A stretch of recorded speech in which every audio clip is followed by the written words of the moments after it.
El tema de hoy prácticamente es una continuidad de lo que Helen habló hace 15 días sobre las ofensas, cómo las ofensas van permeando nuestro corazón y de acuerdo a cómo reaccionemos nosotros a las ofensas, se va a definir un escenario que va a traer cosas buenas y cosas malas. Dice la palabra que no de lo que entra al cuerpo es lo que se enferma, sino que de lo que sale. Y hoy el tema es algo parecido porque Marita habló hace 8 días mucho de la paz, habló de la fe y habló de la debilidad que existe en nosotros. Y entonces esa parte es importante porque el tema de hoy dice, en la prueba vamos a ver a Cristo. Seguro que en la prueba vamos a ver a Cristo. Seamos cristianos o no, hay impíos que pueden ver a Cristo o a Dios en una escena, aunque inicialmente no crean. Y vamos a poner algunos ejemplos de eso. Entonces, en una prueba tenemos 2 opciones. O vamos a la derrota o vamos a la victoria. O medio la pasamos, puede haber un intermedio. Pero voy a hacer un escenario completo para que veamos de qué se trata. Dios tiene un plan perfecto y una línea que Él trazó de tiempo, y por eso los tiempos son importantes, porque Él hizo una línea y en cada tiempo hay algo importante, tanto en la vida personal como desde que empezó la creación. Miren, si el mismo Cristo, el Hijo de Dios, desde que nació hasta que murió, pasó de prueba en prueba. ¿Cierto o no es cierto? No las voy a mencionar todas, pero sabemos qué pruebas fue las que Él tuvo y que de todas salió bien, sin pecado, es el único. Entonces, sería ilusorio o ilógico pensar que nosotros no tengamos pruebas, tribulaciones, aflicciones en este mundo. Entonces, hoy, el propósito de esta enseñanza es prepararnos para las pruebas, para que con menos sufrimiento y con más sabiduría salgamos aprobados y al final veremos la gloria de Dios en todo. Así que, ¿a quién le gustan las pruebas? A nadie. Nadie estamos pidiendo pruebas ni aflicciones, ¿verdad? A nadie. Cuando uno entra a la universidad, desde que uno entra a kinder al primer grado, empiezan los exámenes. Empiezan las pruebas semanales, mensuales, trimestrales y el examen final. Luego vamos subiendo y subiendo y subiendo hasta que los niños empiezan con gastritis, con depresión, con ansiedad, ¿verdad? Y con úlcera, los niños chiquitos, adultos y todo. ¿Por qué? Porque las pruebas provocan una reacción, una respuesta de estrés natural que nos enferma. El trabajo, la misma familia. Y a veces las pruebas vienen de la propia familia. Ustedes saben que los mismos hermanos de Jesús no creían al principio que Él era el Mesías. Y entonces, si no conocemos quién es Cristo, quién es el Padre, el Espíritu Santo y quiénes somos nosotros y quiénes es Él, por eso vieron que toda la alabanza tenía que ver con paz, esperanza en medio de una tormenta. Entonces, si nosotros conocemos el escenario y tenemos como que yo les dijera, miren, si ustedes al salir de aquí va a llover, va a nevar o va a pasar tal cosa, ustedes ya van preparados y ya van con una preparación mental y no los van a agarrar en un momento difícil. Va a ser más fácil para nosotros si conocemos el tiempo antes de que venga. Por eso, uno de mis versículos favoritos es ese que he estado mencionando, que Dios conoce el final desde el principio y ha mandado a sus profetas, a sus apóstoles, y después les hablé también que en Hebreos dice que Jesucristo es el profeta de la gracia. Y a Él tenemos que escuchar, a Él tenemos que ver, a Él tenemos que obedecer. Saquen su Biblia, pues nosotros la vamos a proyectar ya ahí. Juan 16:33. Este es el fundamento. Y estas cosas os he hablado para que en mí, para que en Jesús tengáis paz. O sea, Él les venía hablando que en Él tuvieran paz.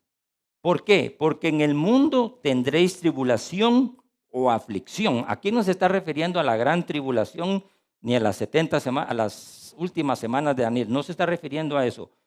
Pero confiad, yo he vencido al mundo. Cuando Él dice yo he vencido al mundo, quiere decir que Él ha vencido a la muerte. Les dice esto en un contexto en el que lo iban a dejar solo, pero Él no estaba solo porque Él sabía que el Padre estaba con Él, así como iba a estar con ellos, porque después Él les promete, yo me voy a ir, pero os enviaré un consolador, al Espíritu Santo. Entonces, Dios nos advierte y nos enseña un camino, nos aconseja, nos da sabiduría, nos exhorta y nos da autoridad y poder, y además de eso, nos dio una paternidad, que ya hablamos de eso, pero anticipadamente nos está dando la salvación. Entonces, ojo que vamos a estudiar un poquito a Pablo. ¿Por qué Pablo logró hacer todo lo que hizo? Porque él logró ver algo que nadie había visto. Bueno, sí, ya había Enoc y otros habían sido arrebatados, pero en el Nuevo Testamento, si uno ya ve a dónde va, quién soy, quién es mi Padre y a dónde voy y qué va a pasar mientras yo esté aquí en la tierra, yo tengo que tener un conocimiento y entonces todo lo que venga lo voy a recibir diferente y voy a actuar diferente porque voy a estar preparado. Y entonces vamos a hacer la plataforma hoy, rapidito, porque esto ya lo saben ustedes, solo es para que veamos una cosa importante. Dios escogió dos pueblos. Primero escogió al pueblo de Israel. En Génesis 12:2 dice, y haré de ti una nación grande y te bendeciré y engrandeceré tu nombre y serás de bendición. En Deuteronomio 28:9 le dice, te confirmará. Miren, aquí viene la confirmación. Te confirmará Jehová por pueblo santo suyo, como te lo he jurado. O sea, primero lo confirma y después jura. Y nosotros sabemos que cuando Dios jura algo, no puede decir que Él ya juró y entonces ya nos va a dejar sin cumplir sus promesas y sin cumplir lo que Él ha dicho. Entonces tenemos que saber. Pero ¿qué pasa de ese pueblo? De ese pueblo sale nuestro Salvador. Y ese pueblo es la iglesia. Somos nosotros. Ya no, ahí hay muchos versículos y como ustedes ya lo saben, solo voy a mencionar dos. Juan 3:16, que todos lo conocen, porque de tal manera amó Dios al mundo que envió a su Hijo unigénito de Dios, para que todo aquel que en Él crea no se pierda, mas tenga vida eterna.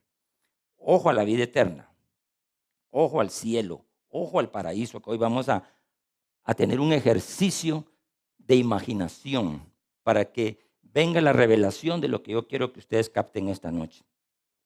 En Hechos 2 viene el Espíritu Santo y prácticamente nace la iglesia. Ya lo estudiamos la vez pasada. Entonces, Efesios 2:14, vean su Biblia ahí. ¿Qué hace él de esos dos pueblos? Porque había una duda que si son o no son, y hoy vamos a ver que él de esos dos pueblos hace uno. Dice Efesios 2:14, porque Él es nuestra paz, que de ambos pueblos hizo uno, derribando la pared intermedia de separación. Había una pared que nos separaba, pero ahora ya sabemos que somos un mismo pueblo. Y en el 16, nos vamos al 16, nos salteamos el 15, y hay un mediador. Dice, y mediante la cruz, O sea, mediante Jesucristo muriendo en la cruz y resucitando, significa todo eso. Y mediante la cruz reconciliar con Dios a ambos en un solo cuerpo. Entonces, quiere decir que los judíos y nosotros somos un solo cuerpo. ¿Por qué él está diciendo eso? Y matando en ella, dice, matando en la cruz, las enemistades, tenemos que entender, oigan, tenemos que entender que no solo la iglesia es el cuerpo, ni que nosotros sustituimos a Israel. En el 18 dice, porque por medio de él, estás hablando de Cristo, los unos y los otros tenemos entrada por un mismo espíritu al Padre. O sea que tenemos un mismo Padre, o sea que somos hermanos, ¿verdad? Porque dice en Génesis que Abraham, que en él iban a ser benditas todas las naciones de la tierra. ¿Y por qué dijo eso? Porque de la simiente de Abraham venía Jesús y nosotros hemos sido benditos a través de Jesucristo. De un judío que viene de un pueblo judío, pero que venía de un pueblo pagano, porque a Abraham Dios lo sacó de Ur de los caldeos. O sea que él no solo es el Dios de los judíos, es el Dios de todos. Juan 14:9. Y esto es lo más importante. Dice, el que me ha visto a mí, ha visto al Padre. Entonces, como podemos ver, tenemos una paternidad que no puede ser violada y que no puede ser quitada. Romanos 11:17, y con esto termino esa parte, para que entendamos cuál es la plataforma en la cual voy a basar esto, de que vamos a ver a Cristo en medio de cualquier tribulación, en medio de cualquier tormenta. Y aún así, mucha gente o nosotros deberíamos reflejar a Cristo y a Dios también en medio de la tormenta o en medio de la tribulación. Romanos 11:17, si me ponen Romanos 11:17, dice, pues si algunas de las ramas fueron cortadas, arrancadas o desgajadas, y tú siendo olivo silvestre, nosotros hemos sido injertados en lugar de ellas y has sido hecho participante de la raíz y la rica savia del olivo. Sabemos que el olivo es Israel. Entonces, ¿por qué hago esta narración? Porque estamos en el mismo mundo todos. Tenemos el cuerpo, el primer pueblo, nosotros el segundo pueblo y después está el mundo que sabemos que está bajo el maligno. Entonces, en Efesios 2, del 1 al 2, sigo poniendo la plataforma, hay algo importante porque ahí nos enteramos de que hay una guerra continua. Y si hay una guerra continua, nosotros tenemos que estar preparados para esa guerra espiritual. En Efesios 2, del 1 al 2 dice, y Él os dio vida a vosotros cuando estábamos muertos en vuestros delitos y pecados, en los cuales anduvisteis en otro tiempo, siguiendo la corriente de este mundo, conforme al príncipe de la potestad del aire, el espíritu que ahora mora en los hijos de desobediencia. Está claro que vamos a tener un adversario siempre, ¿verdad? Un enemigo común que sabemos que solo vino a robar, matar y destruir. Juan 10:10. En Juan 10:10 dice que el enemigo solo vino a robar, matar y destruir. Él no sabe hacer otra cosa. Pero Él ha venido a darnos vida. ¿Y vida en qué dice? En abundancia. Entonces, nosotros podemos ver a Jesús en las pruebas. También los impíos aún pueden verlo, ¿verdad? Ahora, la pregunta es, ¿será que nosotros estamos reflejando a Cristo? ¿Será que la gente puede ver en nuestro testimonio a Cristo? ¿O será que solo denigramos a Cristo? Daniel 3, 25 y 26. Ese es uno de tus versículos preferidos, Javier, según me dijiste. Ya conocemos la historia. Sadrach, Mesach y Abednego no se quisieron inclinar ante la estatua que Nabucodonosor había hecho en Babilonia para que lo adoraran. Y entonces le fueron a soplar los otros. Mirá, ahí hay unos muchachos judíos jóvenes que dicen que ni van a comer, ni tomar vino, ni nada, y que jamás se van a inclinar a favor de esa estatua. Entonces se enojó aquí y dijo, he aquí, bueno, entonces el castigo para estos que no aceptaran adorar a la estatua, iban a ser metidos a un horno de fuego que fue calentado 7 veces más, para que la gente viera el terror que este rey podía hacer para destruir a aquellos que no adoraban a su Dios. Y Nabucodonosor dijo, he aquí en el 3, 25, 26, he aquí que yo veo 4 en lugar de 3. Varones sueltos que se pasean en medio del fuego sin sufrir ningún daño, y el aspecto del cuarto es semejante, ¿a qué dice ahí? Al hijo. Al hijo.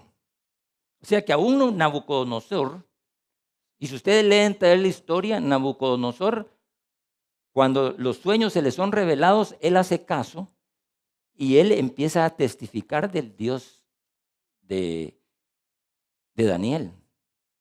Entonces,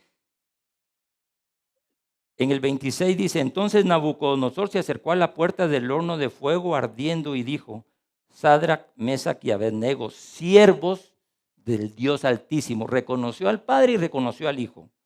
Salid y venid, y entonces salieron del fuego. Vean que tanto esos 3 jóvenes vieron el milagro, y cuando lo dijeron, si Dios, yo sé que mi Dios puede salvar. Fíjense, pues ellos le dijeron, yo sé que mi Dios al que servimos, oigan que tenía una condición, eran servidores, ¿verdad?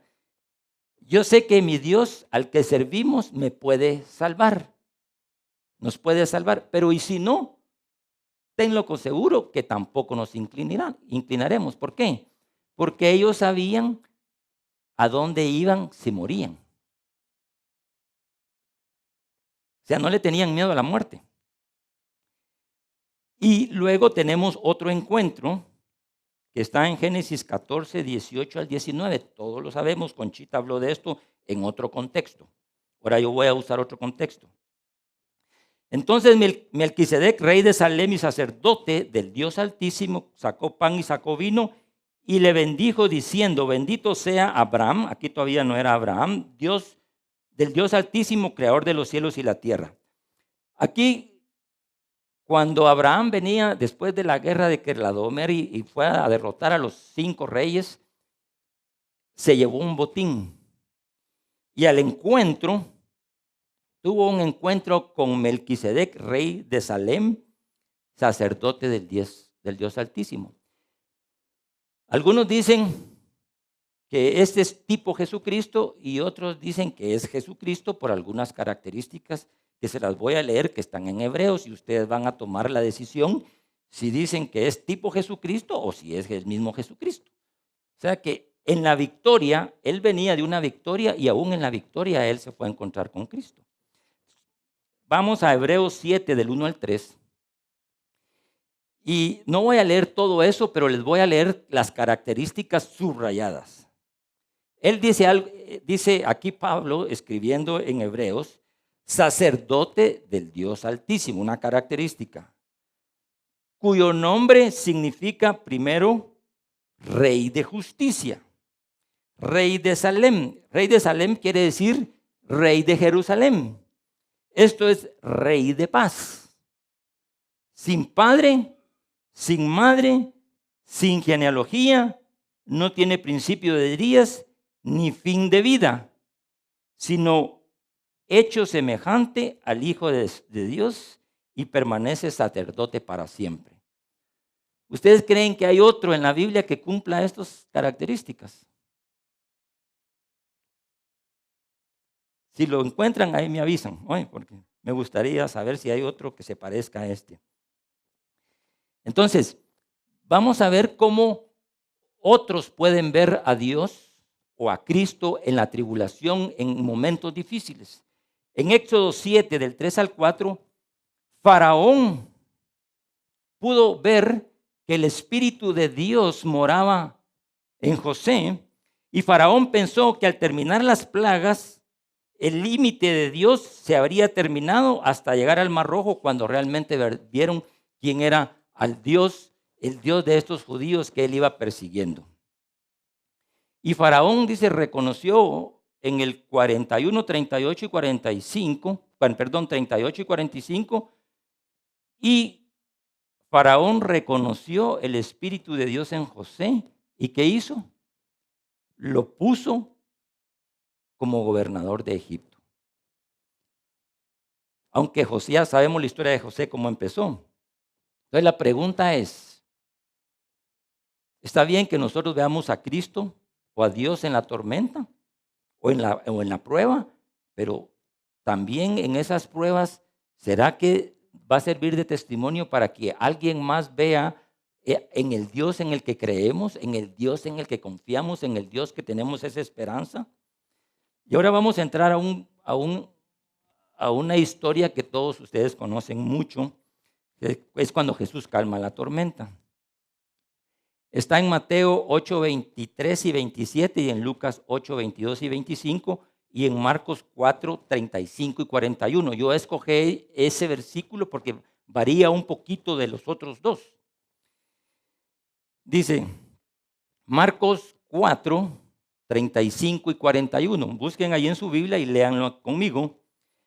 En aquel día, cuando llegó la noche, les dijo, pasemos al otro lado. ¿A cuál otro lado? Al otro lado del lago o el mar de Galilea, que le decían ellos. Y despidiendo de la multitud, le tomaron como estaba en la barca y se lo llevaron. Y había también con él otras barcas. Y en el 37 dice, pero se levantó una gran tempestad de viento y echaba las olas en la barca de tal manera que se anegaba, prácticamente es como que se hundía. Y él estaba en la popa, quiere decir en la parte detrás de la barca, durmiendo sobre un cabezal. Y le despertaron y le dijeron, maestro. Por eso fue que escogí lo de Marcos, porque en las otras versiones no dice esto. O perdón, en los otros evangelios no dice esto. ¿No tienes cuidado? ¿No ves que perecemos? ¿Verdad? ¿A quién vieron ellos ahí? A Cristo, que lo tenían cerca y que asumieron, por lo poco que habían visto de Cristo, que Él los podía salvar. Y le dice, ¿no tienes cuidado que perecemos? Y levantándose reprendió al viento y dijo al mar, calla y enmudece, y el viento cesó y se hizo grande bonanza. Y les dijo, ¿por qué estáis así amedrentados? ¿Cómo no tenéis fe? Y Marita habló bastante de la fe. Helen habló de la prueba, Marita habló de la fe. La fe es lo que más va a ser probado en nosotros. Nuestra fe y la verdad que nosotros conocemos y que llevamos, y sabemos que la verdad es Cristo, ya sabemos que se levantó ese espíritu del anticristo, ese amor ahí está ahorita. Y cada vez va en ascenso y ascenso. Entonces va a ser atacada la verdad y va a ser atacada nuestra fe, y personalmente vamos a ser atacados por creer lo que creemos, ¿verdad? Y van a ir unos soplones y les van a decir, mira, ese Javier que trabaja en el hospital, ese es cristiano, dice que es cristiano, ¿verdad? Entonces lo van a ir a atacar, como los van a ir a atacar a ustedes, como le dijeron, miren, es que ese Sadrach, Mesach y Abednego andan diciendo que ellos no se inclinan ante ningún Dios. Y como asumo que ustedes andan diciendo lo mismo, ¿verdad? Que ustedes no se inclinan ante ningún Dios, ante ninguna imagen, ¿verdad? Entonces los van a, ¿qué él anda diciendo? ¿Verdad? Entonces,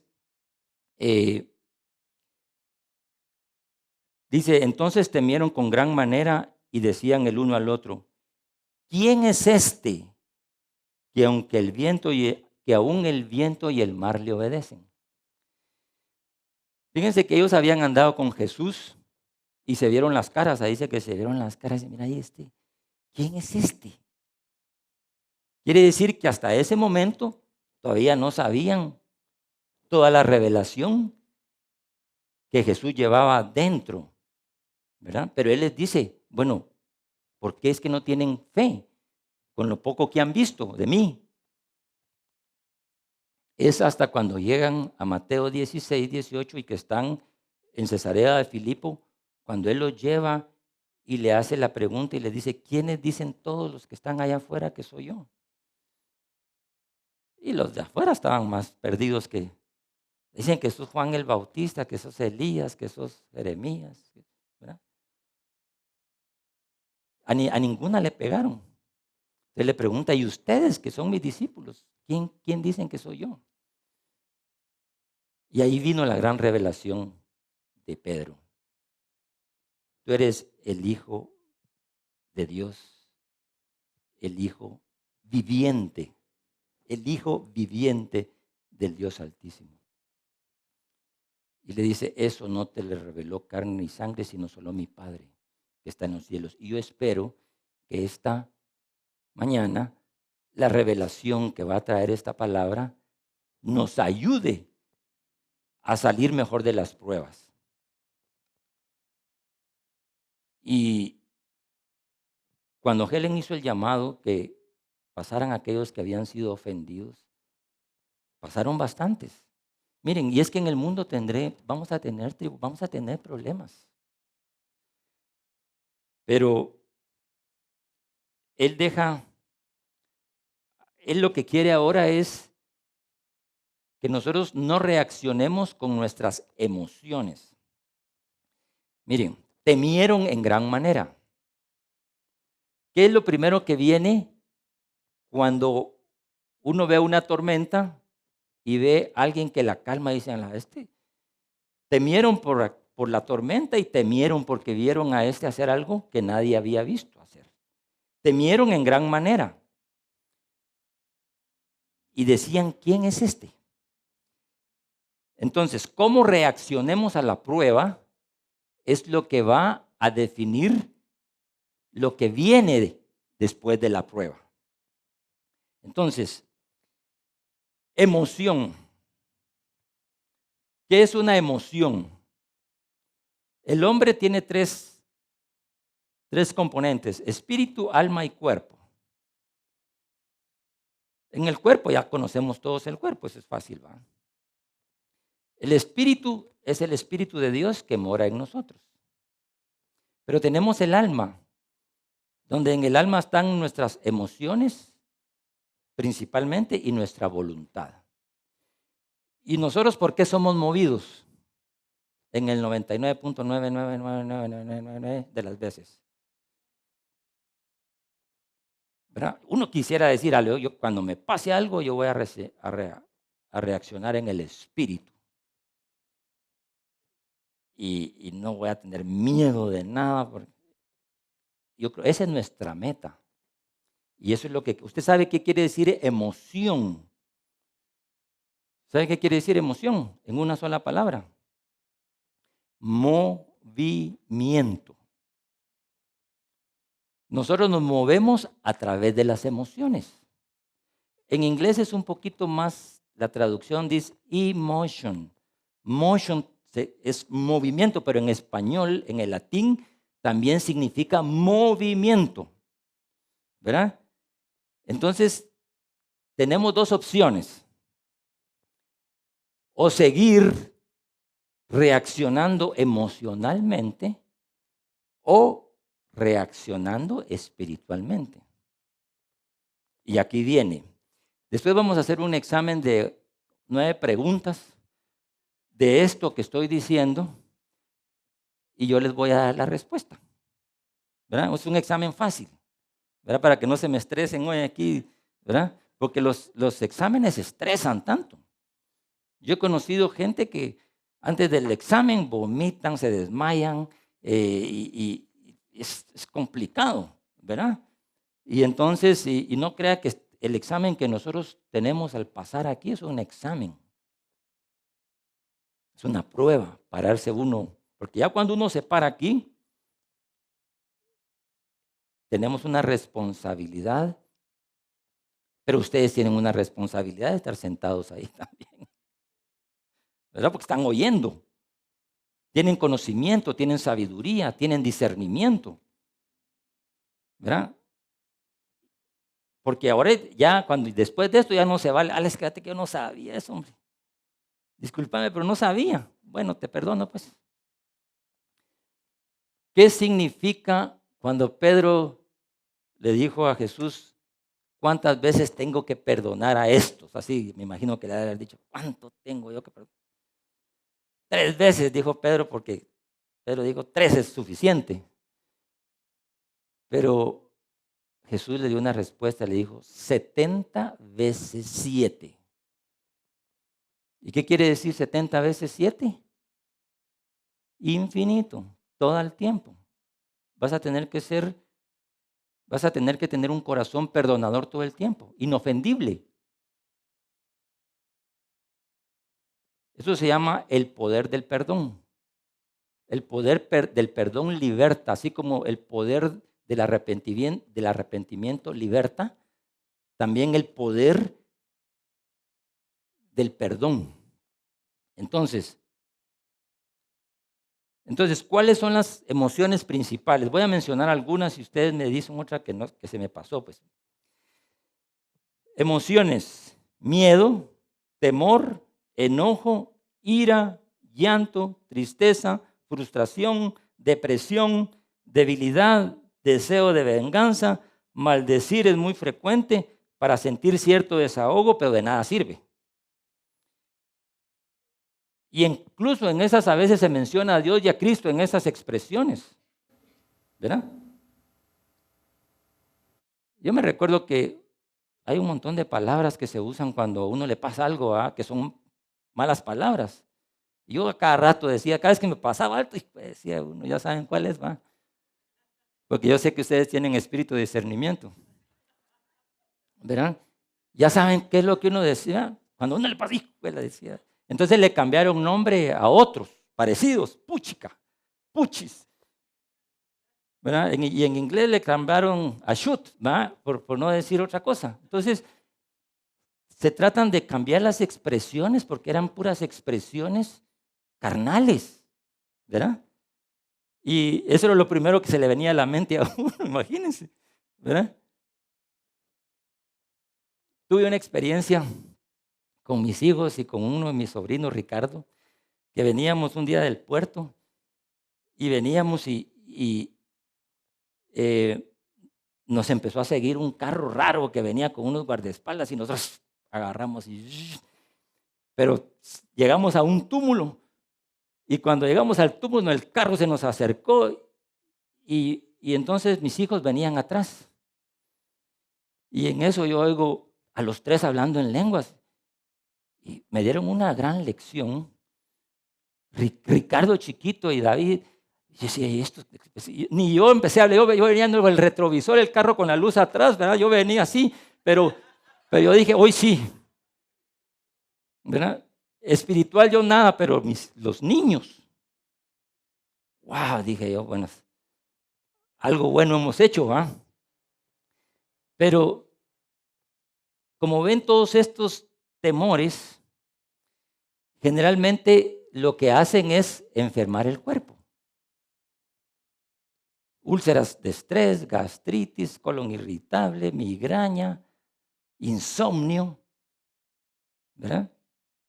Y hay unos artículos de medicina que después de un secuestro, al año el 40% de los que tienen secuestro les da cáncer. Después de un secuestro. Entonces quiere decir que cómo reaccionemos, porque hay pruebas leves, hay pruebas moderadas y hay pruebas severas, ¿verdad?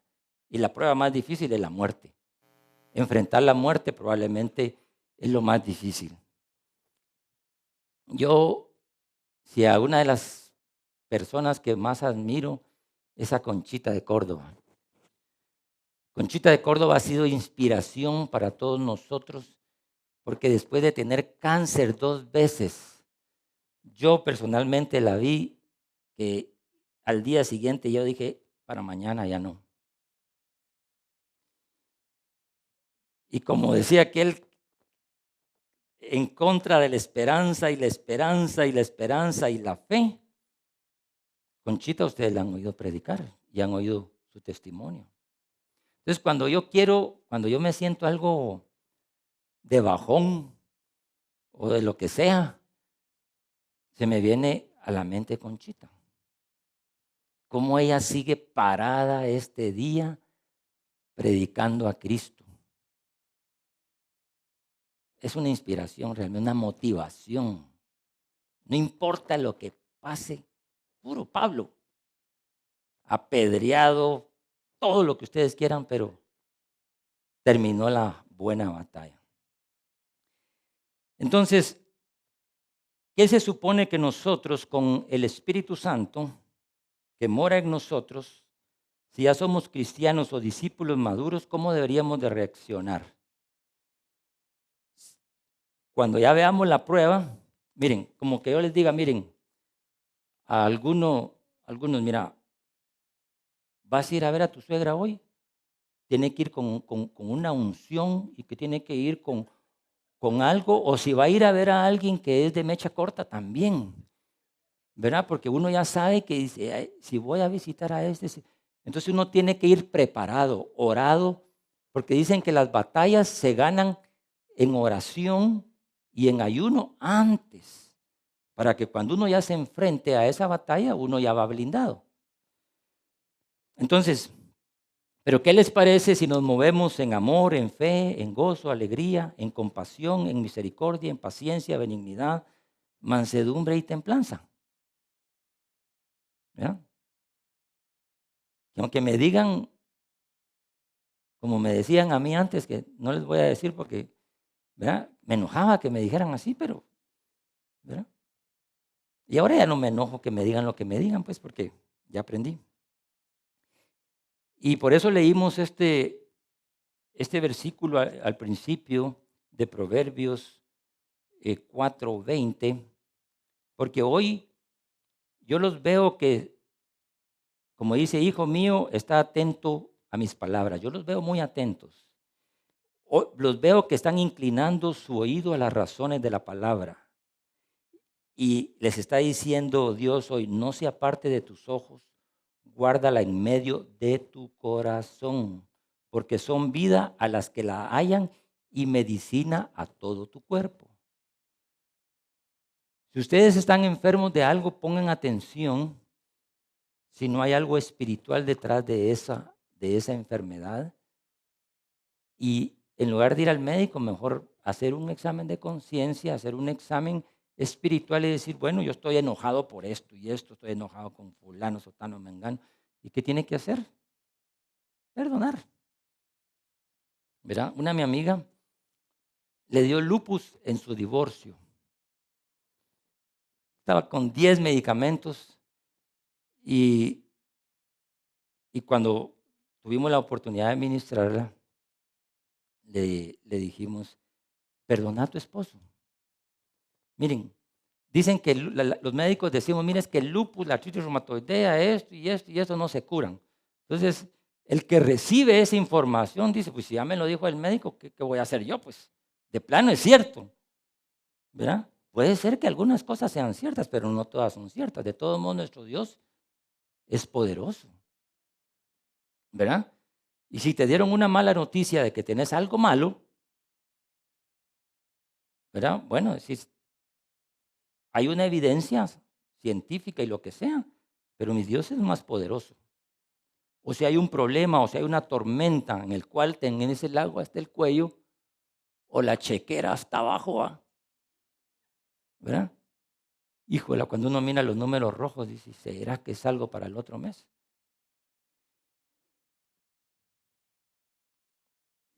Aquí viene el remedio. Hebreos 4:12. Porque la palabra de Dios es viva y eficaz y más cortante que espada de doble filo o de dos filos. Y penetra hasta partir el alma y el espíritu. ¿Partir qué quiere decir? Separar. También las coyunturas y los tuétanos y discierne, fíjense pues, discierne los pensamientos y las intenciones del corazón. ¿Y quién hace eso? La palabra. ¿Y quién es la palabra? ¿Quién es la palabra? Cristo. Cristo es el que va a hacer eso. ¿Qué intenciones tenemos en nuestro corazón cuando somos ofendidos? Casi solo malas intenciones, ¿va? Entonces, aquí es donde entra. La palabra es la única que nos va a separar momentáneamente o ojalá fuera permanentemente para que yo o respondo con mi alma, o sea, con mis emociones, o respondo con el espíritu. Y esta es la lucha continua que vamos a tener siempre. Hasta el día que nos muramos vamos a tener que decidir entre el diablito que nos habla por un lado y el angelito que tenemos en el otro oído. Vos dale, hombre. Si de todos modos ni te van a ver. ¿Verdad? Y hay algo que te dice, no, hombre, mira que sí. Hasta los versículos les recuerda a uno. Porque los ángeles son mensajeros, ¿verdad? Y esa es su principal función, ser mensajeros. Mensajeros de paz, mensajeros de los buenos, ¿verdad? Y la misma palabra en Juan 14, 27 dice, y Él, o sea, el Espíritu Santo, os va a recordar todas las cosas que os ha enseñado o que ustedes han aprendido. Entonces, el Espíritu nos va a recordar. Hay otro versículo también que dice que del corazón salen todo sale del corazón, lo bueno y lo malo, crímenes, todo sale de ahí, del corazón. Ya voy llegando. Vamos en 2 Corintios 12. Este es un tema un poquito complicado, pero me voy a meter a Honduras hoy. 2 Corintios.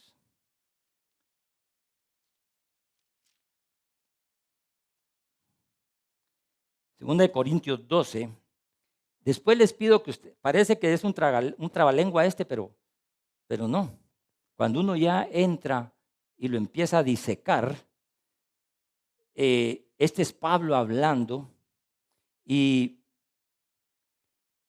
todo se centra en que Pablo tuvo unas visiones y revelaciones y que para que él no se exaltara de una forma desmedida, después de haber sido arrebatado al tercer cielo, y ahí más adelante dice que el tercer cielo es el paraíso.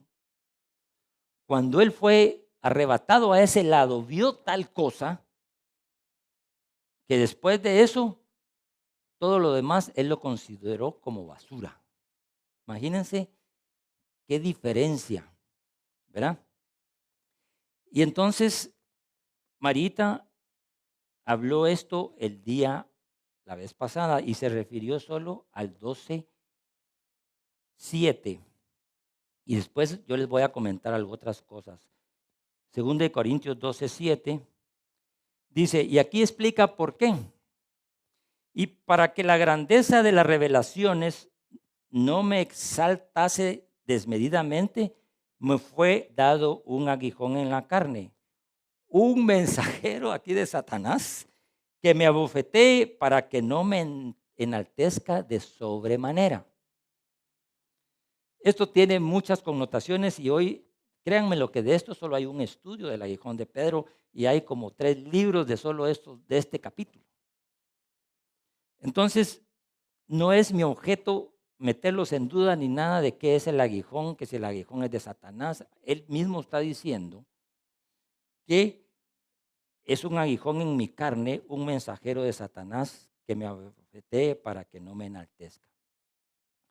Hay veces tenemos problemas repetitivos en nuestra vida. Y dice, bueno, ¿y por qué a mí me sigue esto? Ah? Y me vuelve a pasar, y me vuelve a pasar. Y uno dice, esta prueba, prueba, prueba larga. Entonces tenemos que pensar a discernir si es una prueba específica que viene de Dios, si no es que es un mensajero de Satanás, o como la mayoría de las veces, creo yo, es mi opinión personal, que la mayoría de problemas nos los buscamos nosotros. A veces al pobre diablo le echamos la culpa de todo y el diablo tal vez anda en una cantina, en otro lado, y nosotros decimos, pues que el diablo a mí la tentación vino, ¿verdad?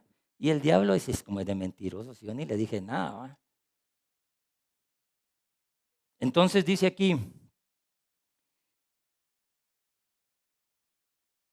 respecto a eso, dice, lo cual 3 veces he rogado al Señor que me lo quite de mí, ese aguijón.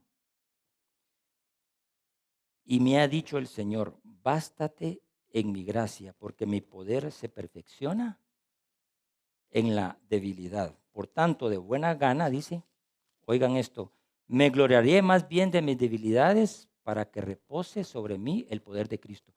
O sea, que cuando yo reconozco mi debilidad, que ya no puedo hacer esto o lo otro, el poder de Cristo reposa sobre nosotros. Por lo cual, aquí ya viene, miren pues, por lo cual, por amor a Cristo me gozo. ¿Me gozo en qué dice ahí? En mis debilidades, en afrentas, en necesidades, en persecuciones, en angustias, porque cuando soy débil, entonces soy fuerte. ¿Qué quiere decir eso? Que cuando yo descargo todo lo que no puedo en Dios y en Cristo, ya no obro yo, sino que obra Él. Cuando yo dependo ya totalmente, y a veces, miren, a veces uno tiene que tocar fondo. A nadie le gusta tocar fondo,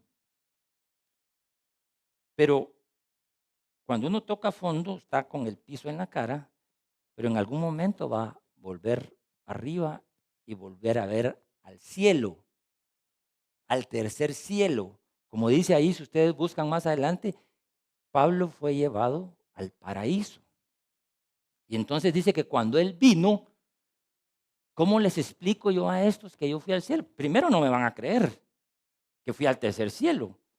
Y entonces dice que él trató de explicarlo con palabras secretas. Dice ahí, les voy a decir, dice,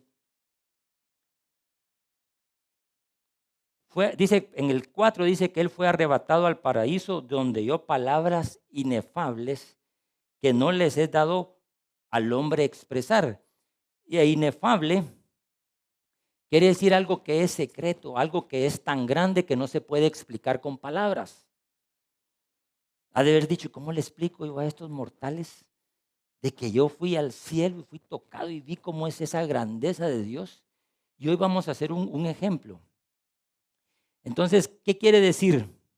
Cuando él le dice, bástate en mi gracia porque mi poder se perfecciona en la debilidad. Por tanto, de buena, ya se lo leí. Entonces, ¿qué quiere decir eso? O sea que mi gracia, le está diciendo, es más que suficiente. Y mi poder se manifiesta en esa debilidad. Algunos creen que la debilidad de Pablo esa es otra historia, que era enfermedad, que era pecado, que era Esteban y que toda la cosa, ¿va? Pero no explica, pero uno puede investigar cuál es ese aguijón. Ahora, yo después de tantos años, yo ya encontré el aguijón. Y un aguijón es una cosa con punta, ¿verdad? Que lo anda uno y uno, ¿verdad? Es como que alguien ande con una... Ustedes han visto a los bueyes, los que todavía fueron carretas de bueyes, aquí no creo que muchos hayan puesto carretas de bueyes, pero llevaban una lanza con un pico y les iban puyando para que caminaran. Aquí les puyaban. Y para los caballos hay una espuela, hay de diferentes espuelas, para que el caballo camine, ¿verdad? Y a veces hay cosas que uno no las identifica como aguijones que están dentro de uno, que le pueden servir para dos cosas. Una, para alejarse de Dios y enojarse con Dios, o para mantenerse humilde, porque aquí cuál era la característica que querían que Pablo fuera, que Pablo se mantuviera humilde después de semejante revelación. Entonces, ¿qué pasa cuando uno tiene mucho conocimiento o mucha revelación? Se empieza a creer la mamá de los pollitos, ¿verdad? O antes decían la mamá de Tarzán, y hay muchas, unos Superman, o sea, uno se empieza a creer que uno es el non plus ultra, tanto por conocimiento humano, aunque el conocimiento humano sabemos que Santiago dice que es terrenal y diabólico. Pero la sabiduría de Dios es primeramente pura, perfecta, humilde, agradable. Vean la diferencia entre las dos sabidurías. Entonces, hay veces que necesitamos nosotros reconocer si yo metí la pata, si es reprensión de Dios, si realmente es el diablo que puso la tentación, o si es un aguijoncito que todavía no lo hemos identificado como un aguijón, que puede ser que viene de otro lado, pero que nos está sirviendo. ¿Cómo explicar a veces eso? Tal vez no está muy bueno, pero nos mantiene mansos, ¿verdad? Entonces,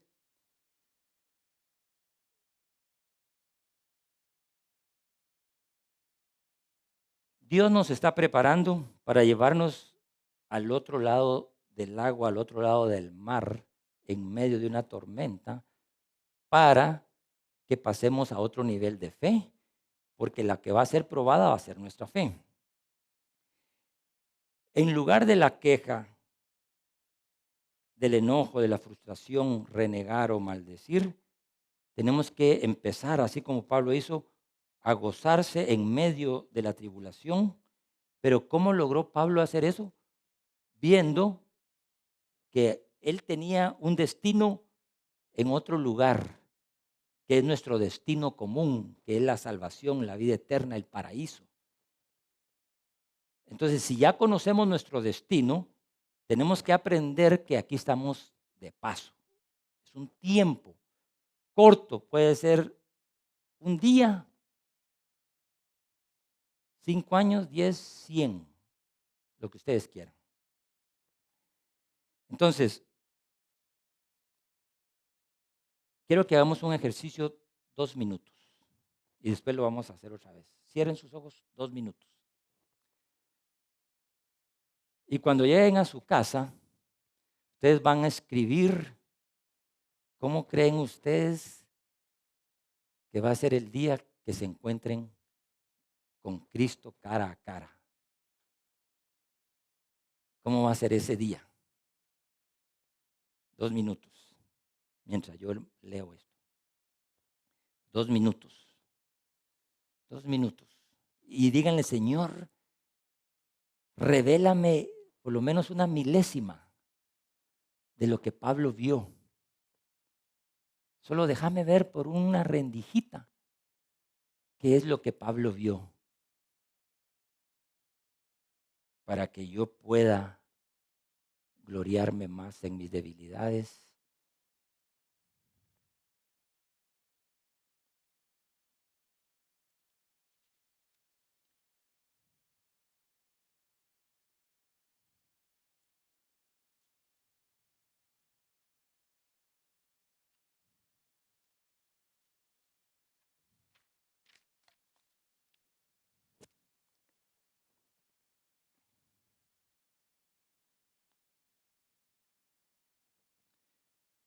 Padre, gracias, Señor.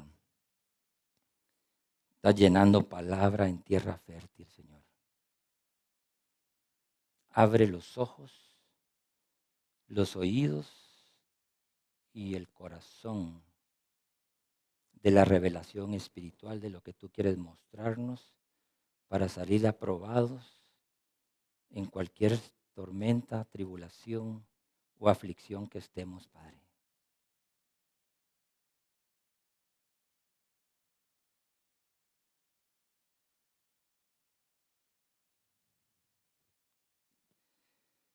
Muy bien, después vamos a hacer el último.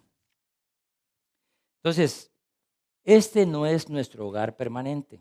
Tenemos que estar enterados y seguros que esto es temporal, ¿verdad? ¿Qué dice la palabra? Que nosotros somos embajadores de este reino. ¿Y qué hacen los reyes cuando va a haber una guerra? Antes de que la guerra empiece, saca a sus embajadores y después empieza la guerra. Tenemos una promesa en Juan 14 que nosotros vamos a estar con Él. Él ya está allá intercediendo por nosotros, preparando morada para nosotros, nuestra morada eterna. Y nos envió para mientras al Espíritu Santo para que nosotros pudiéramos soportar todos los dardos de fuego del maligno aquí en la tierra. Entonces, fíjense que Esteban fue el primer mártir. Y Esteban estaba lleno del Espíritu Santo porque él vio, dice en la palabra, que puestos los ojos en el cielo, vio la gloria de Dios y a Jesús cuando lo estaban apedreando y los perdonó diciendo, lo mismo que Dios dijo cuando estaba en la cruz, Señor, no les tomes en cuenta este pecado. Eso está en Hechos 7:55. Hechos 7:55. Entonces, vean que este Esteban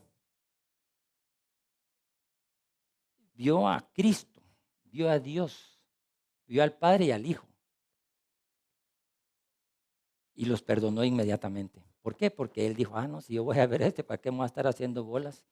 ¿Verdad? Y no perdonar a estos que me están matando. Eso es extremo, pero es la verdad. Entonces,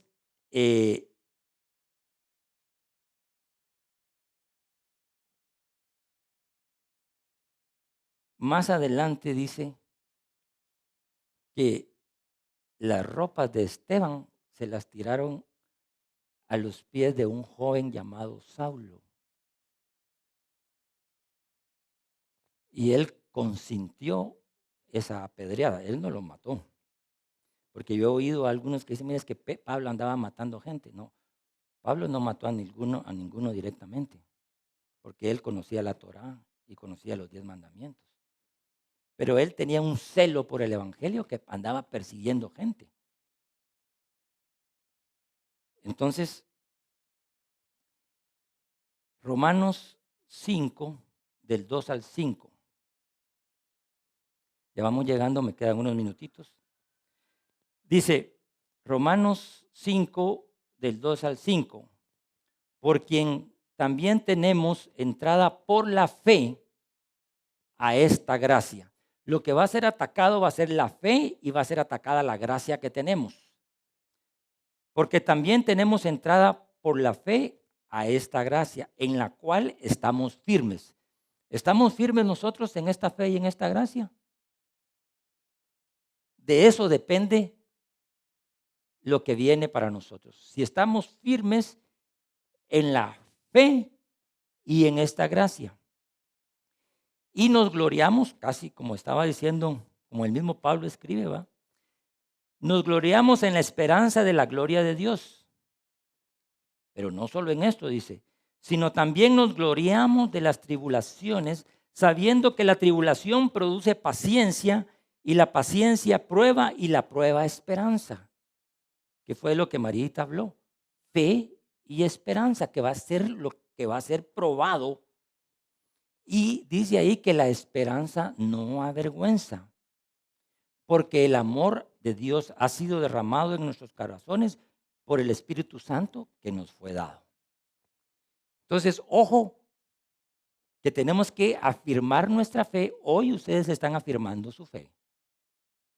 Están afirmando en la gracia, que estamos en ese periodo de la gracia, que significa que tenemos libre acceso al trono de la gracia.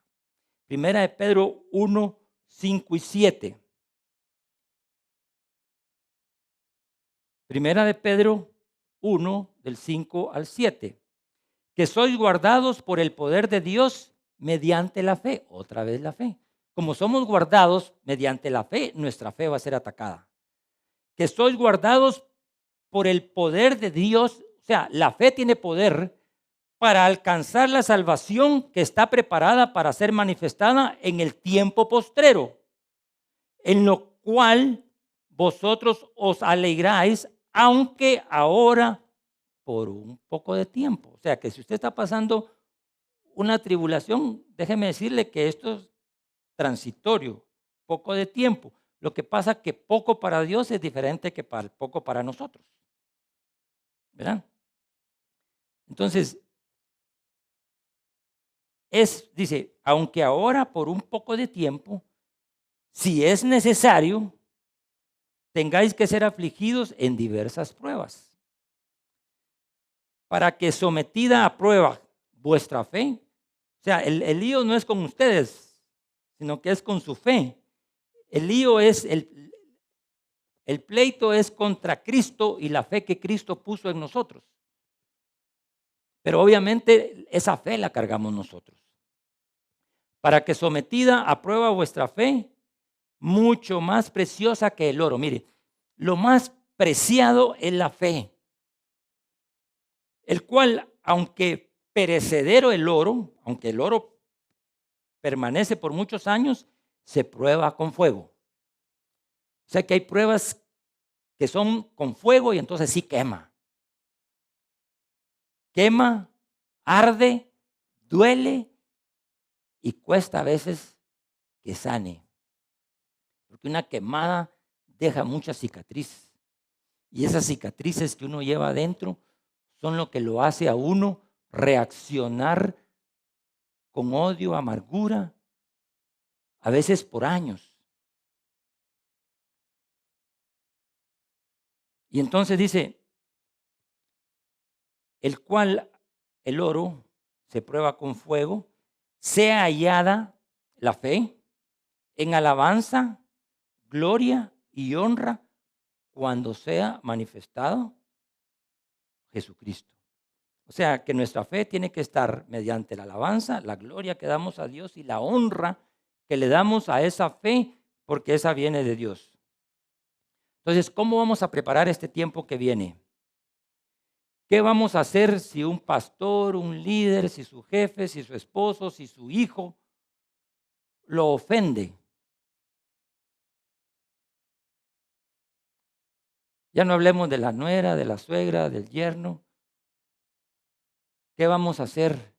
¿Vamos a estar listos, preparados para no caer nuevamente en esa tentación de actuar con emociones, que sean las emociones las que nos van a mover?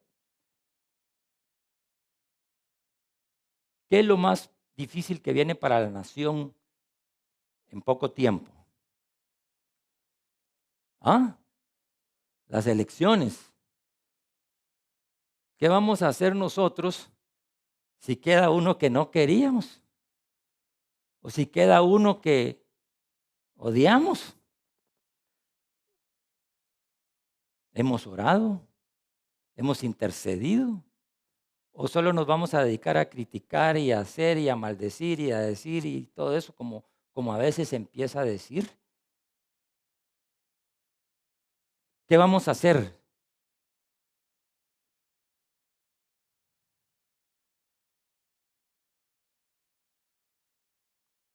Porque mucha de lo que podemos hacer puede cambiar nuestra realidad inmediata y tardía dependiendo de esto. Entonces aquí viene la primera pregunta.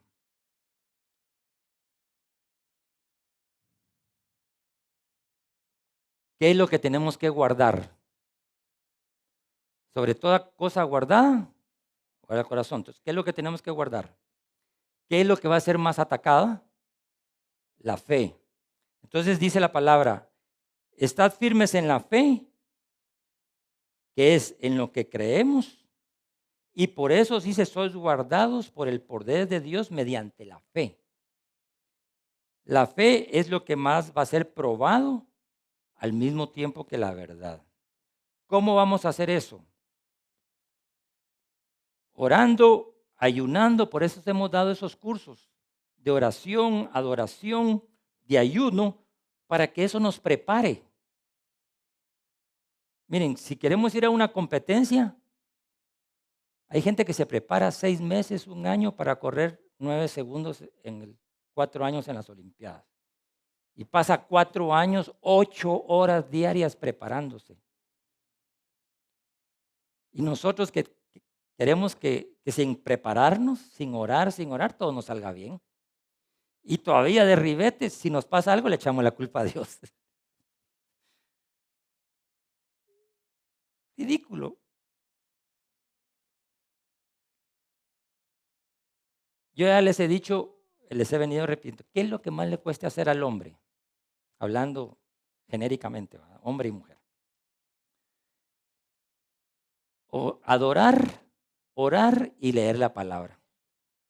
Para cualquier otra cosa no ponemos pretexto, pero para esas 3 cosas, ¿verdad? Usted haga una convocación para orar y interceder, 10 vienen. Sanidad y milagros, full. ¿Verdad? Entonces, orando, ayunando, adorando. Leyendo la palabra para no movernos en emociones, sino que en el espíritu. Otra cosa, ¿en qué tiempo estamos ahorita? Hablando, no estamos en invierno ni en verano, todavía.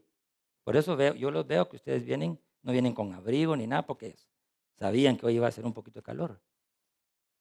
Tenemos que saber los tiempos.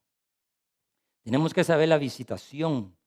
Porque cuando hay una convocatoria de Dios, es para decirnos qué hacer. Y si no, venimos. Y nos va a decir, miren, fíjense que va a pasar tal cosa.